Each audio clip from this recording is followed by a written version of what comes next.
Hello students, good morning, good afternoon, good evening, जो भी जब भी इस वीडियो को देख रहा है। Today I am going to start qualitative characteristic of accounting for class 11। Okay, so students, मैंने आपको बताया था पहले कि बहुत सारी कैरेक्टरिस्टिक्स होती थी अकाउंटिंग की, लाइक कि हम उसमें आइडेंटिफाई करते थे ट्रांजेक्शन कौन सी है, उसे रिकॉर्ड करना, क्लासीफाई, समराइज करना, फिर रिजल्ट निकालना एनालाइज करके, ठीक है ना, कम्युनिकेट करना। These are the characteristics of accounting. But accounting information must be possessed by some qualitative characteristics. Qualitative मतलब ये वाली characteristic अगर किसी accounting information में है तो that information is very very useful information for the users, for the relevant users. Okay, तो ये चार characteristics हैं बेटा. What are these characteristics? Relevancy, कि कोई भी accounting information जो होनी चाहिए वो relevant होनी चाहिए. The second is reliability, reliable होनी चाहिए. रिलायबल मतलब हम जिस पर विश्वास कर सकते हैं, वो विश्वसनीय होनी चाहिए. तो third one is comparability. Accounting information इस तरीके से होनी चाहिए कि वो कंपेयर हो सके अपनी ही या किसी और की अकाउंटिंग से. And the fourth one is understandability.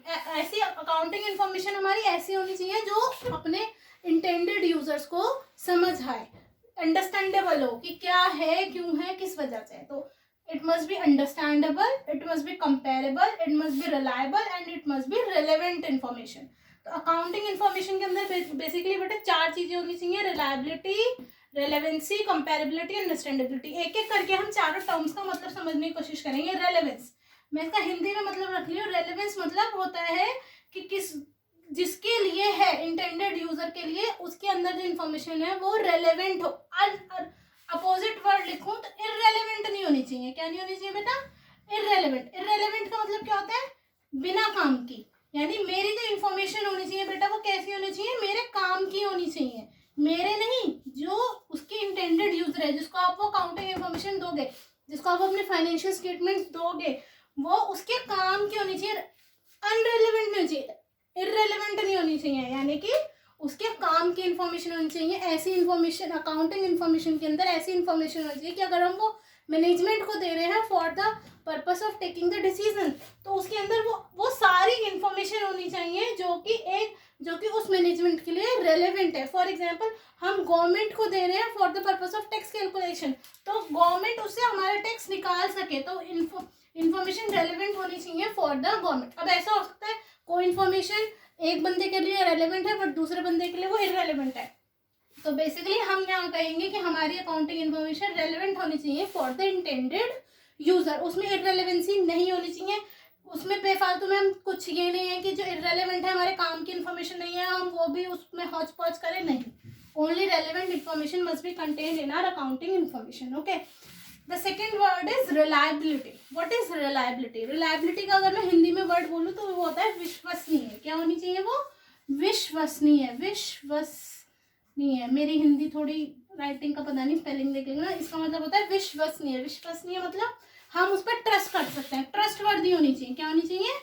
Trustworthy होनी चाहिए. ट्रस्टवर्दी तो इंसान होता है. हाँ, अकाउंटिंग इन्फॉर्मेशन भी ट्रस्टवर्दी होनी चाहिए. यानी ये फ्री फ्रॉम बायस होनी चाहिए. क्या होनी चाहिए बेटा? लिख सकते हैं आप ये सारी चीजें.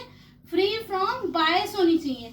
फ्री फ्रॉम बायस मतलब ऐसी नहीं होनी चाहिए कि किसी के पक्ष में बोल रही है. जो है क्लियर होनी चाहिए, ट्रू होनी चाहिए. क्या होनी चाहिए? ट्रू एंड फेयर होनी चाहिए, क्लियर होनी चाहिए. क्या होनी चाहिए? क्लियर. ये नहीं है कि किसी एक बंदे के पक्ष में है, दूसरे के में नहीं है. जो है एग्जैक्ट पोजीशन हमारी वो बताए. तो अकाउंटिंग इन्फॉर्मेशन की एक कैरेक्टरिस्टिक है, एक क्वालिटेटिव कैरेक्टरिस्टिक है कि it must be reliable. Reliable होनी चाहिए. जो लोग उसको पढ़ रहे हैं, जो उसके इंटेंडेड यूजर है, उस पर विश्वास कर सके, उस पर ट्रस्ट कर सके. वो फ्री फ्रॉम बाइज होनी चाहिए. यानी उसके अंदर कोई एक तरफा कोई बात नहीं होनी चाहिए. It must be true and fair. वो ट्रू होनी चाहिए and it must be clear. So the qualitative information of qualitative characteristic of accounting information is, the first one is relevancy, the second is reliability. Now comes to the comparability. What do you mean by comparability? Accounting information हमारी ऐसी information होनी चाहिए कि हम चाहे तो अपने ही किसी और अकाउंटिंग पीरियड से, पिछले साल से, उससे पिछले साल से कंपेयर कर सके, या अपने ही किसी और दूसरी फर्म, अपनी कॉम्पिटिटर फर्म या किसी और फर्म से हम उसे कंपेयर कर सके. तो अकाउंटिंग इन्फॉर्मेशन वर्थलेस है अगर हम उसे कंपेयर नहीं कर सकते. तो इट मस्ट बी कंपेरेबल. क्या होनी चाहिए बेटा? इट मस्ट बी कंपेरेबल होनी चाहिए। तो जो उसका फॉर्मेट होना चाहिए, वो इस टाइप से होना चाहिए कि उसे हम कंपेयर कर सकें। तो इट मस्ट बी कंपेरेबल, क्या होनी चाहिए, कंपेरेबल होनी चाहिए विद वन और अनदर पीरियड।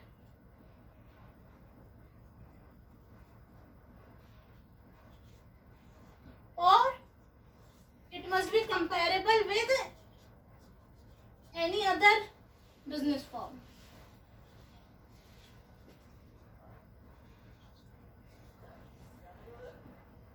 ठीक है ना, किसी और दूसरी बिजनेस फर्म के अकाउंटिंग रिकॉर्ड से हम अपने आप को कंपेयर कर सकें, तो वो इस तरीके से होनी चाहिए। उसका जो फॉर्मेट होना चाहिए, जो उसका अंदर का डेटा होना चाहिए, जो अकाउंटिंग इन्फॉर्मेशन होनी चाहिए, तो it must be the comparable. तो अगर कोई अकाउंटिंग इन्फॉर्मेशन अगर कंपेरेबल नहीं है, अगर उसके अंदर ये वाली क्वालिटेटिव कैरेक्टरिस्टिक नहीं है बेटा, तो it is worthless, because comparison is very important in today's time. Okay, the last one is understandability. नाम से ही पता चल रहा है अकाउंटिंग इन्फॉर्मेशन ऐसी होनी चाहिए जो अंडरस्टैंडेबल हो, जो उसके इंटेंडेड यूजर है उनको समझ आ रही हो। मान लो मुझे आधी तो मुझे इंग्लिश है और मेरे को किसी ने उर्दू में अकाउंटिंग इन्फॉर्मेशन बना के दे दी, तो दैट इज नॉट। तो अंडरस्टैंडेबिलिटी, उसका जो फॉर्मेट होना चाहिए, उसकी जो लैंग्वेज होनी चाहिए, जो उसके उसका जो लिखा हुआ है अकाउंटिंग इन्फॉर्मेशन में हमारी, तो it must be understandable by the intended users.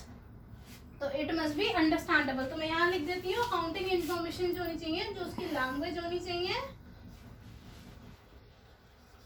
उसका जो फॉर्मेट होना चाहिए, वो क्या होना चाहिए बेटा, अंडरस्टैंडेबल होना चाहिए। क्या होना चाहिए, अंडरस्टैंडेबल। तो ये बेसिकली 4 इंपॉर्टेंट है to in any accounting information. अगर किसी अकाउंटिंग इन्फॉर्मेशन में ये 4 चीजें हैं, क्या 4 चीजें, कि वो रेलेवेंट है, उसके अंदर कोई इररेलेवेंट चीज नहीं है, वो बर्डनसम नहीं है बाय एनी इररेलेवेंट थिंग, और वो रिलायबल है, वो ट्रू है, फेयर है, फ्री फ्रॉम बाइस है, and that accounting information is comparable and understandable by the intended user.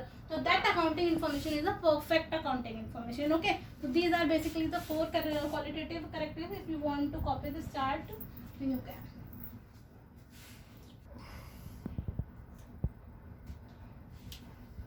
So guys, qualitative characteristics पढ़ी हमने, relevancy, reliability, comparability and understandability। Understandability में क्या पढ़ा हमने, कि उसका जो लैंग्वेज है, जो उसकी फॉर्मेट है, वो उसके इंटेंडेड यूजर जो है वो समझ पाए कि what are the future prospects of the organisation, what is the solvency of the organisation, हमारी ऑर्गेनाइजेशन कैसी चल रही है, what is the profitability of the organisation. तो वो सारी, मतलब हमारी जो अकाउंटिंग इन्फॉर्मेशन है, वो ये सारी चीजें हमारे इंटेंडेड यूजर को डिस्क्लोज कर पाए। ठीक है, तो understandability, comparability, reliability and relevancy. Hope you guys all copied it. The next topic is the branches of accounting. What are the branches of accounting? हमारी अकाउंटिंग की ब्रांचेस क्या होती है बेटा, ये क्या होता है? देखो, अकाउंटिंग जो होती है वो बहुत टाइप्स की होती है ना। तो there are several branches of accounting.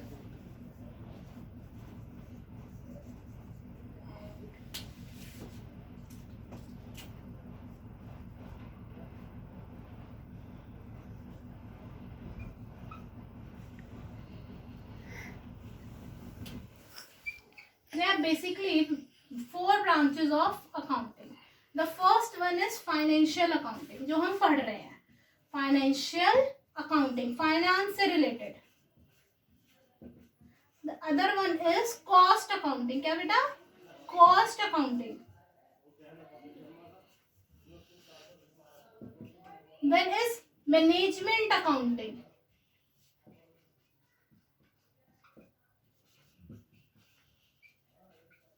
And the fourth one is social responsibility accounting. What? Social responsibility accounting.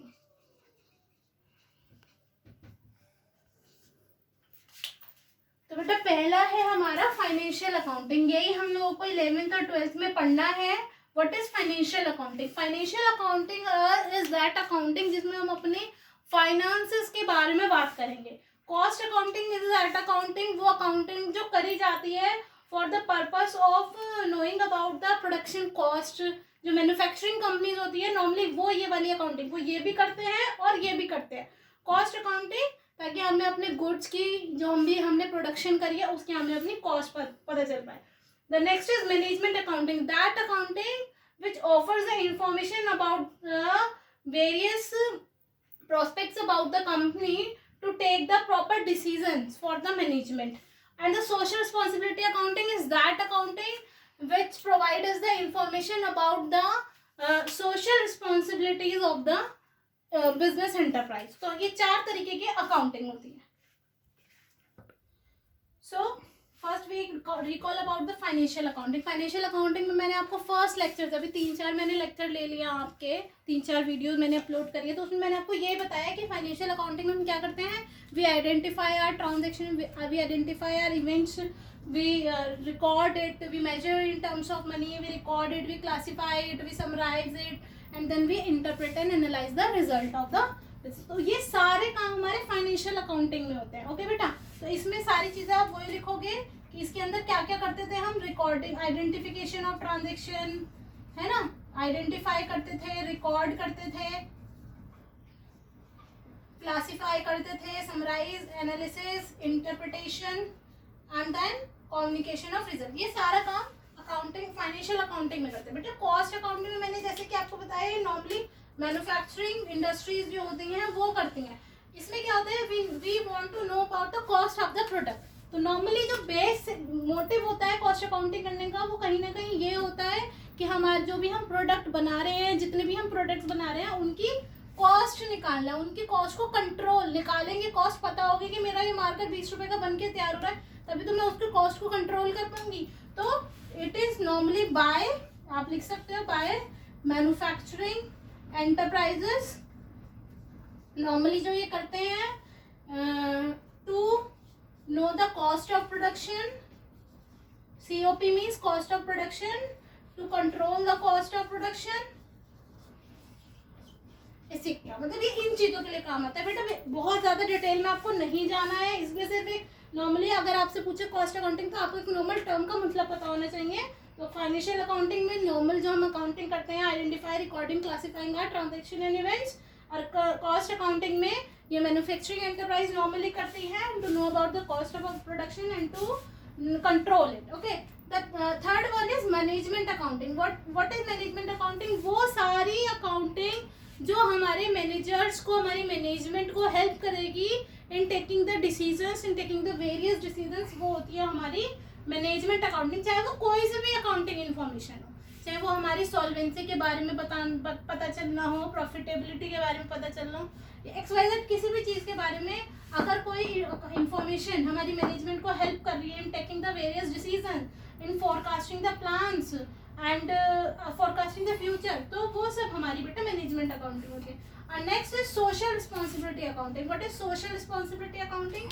Social responsibility accounting is that accounting which provide the information about the contribution made by the enterprise, by the business toward the society.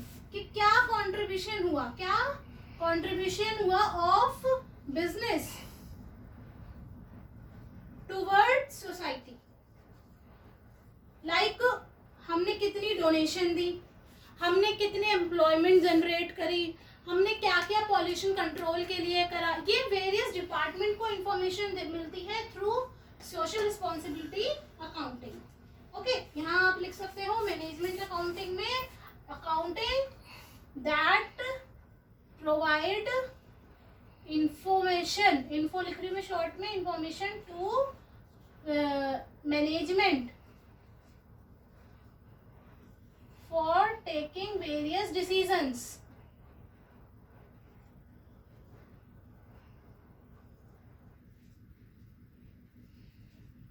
Like future prospects, कि कौन सा हमें अपना shut down करना है, अपनी कौन से डिवीजन को, कौन सा हमें नहीं करना. टू शट डाउन और नॉट. शट डाउन मतलब कौन सी ब्रांच या कौन से डिवीजन को मैं बंद कर सकती हूँ.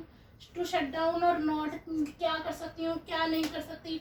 टू टेक लोन्स, कुछ भी मतलब जो भी आपका है कुछ भी, तो उसके डिसीजन, मैनेजमेंट को जो भी डिसीजन लेना है उसके लिए उसे जो भी इंफॉर्मेशन प्रोवाइड चाहिए होगी वो मेरी मैनेजमेंट अकाउंटिंग देगी. तो बेटा 4 ब्रांचेस हैं, financial accounting, cost accounting, management accounting, social responsibility. Short में इतना याद रखना है, फाइनेंशियल अकाउंटिंग वो अकाउंटिंग जो हमारे को आइडेंटिफाई, रिकॉर्ड, क्लासीफाई सारा हम काम करते हैं, सारी ट्रांजेक्शन एंड इवेंट्स को, वो हमारी फाइनेंशियल अकाउंटिंग होती है। कॉस्ट अकाउंटिंग नॉर्मली वो अकाउंटिंग होती है to know about the cost of the product and to control it. Management accounting is that accounting information which help the management in taking the various decisions. It may be regarding the shutdown, it may be regarding the future project, it may be anything. जो भी management को decision लेना है कि उसे कितने employees रखने हैं, कितने नहीं रखने, वो सारी चीज़ें मैनेजमेंट अकाउंटिंग होते हैं। And the social responsibility accounting is that accounting which provide the information कि हमारे बिजनेस ने अपनी सोसाइटी के लिए क्या करा है, लाइक कितने एम्प्लॉयज़ जनरेट कर, कितनी एम्प्लॉयमेंट दी, कितने वेजेस दी, कितनी सैलरी दी, क्या हमने पोल्यूशन के लिए करा, एक्स वाई दैट कुछ भी हो सकता है वो, तो वो हमारी होती है social responsibility accounting. This is the end of the chapter in my behalf.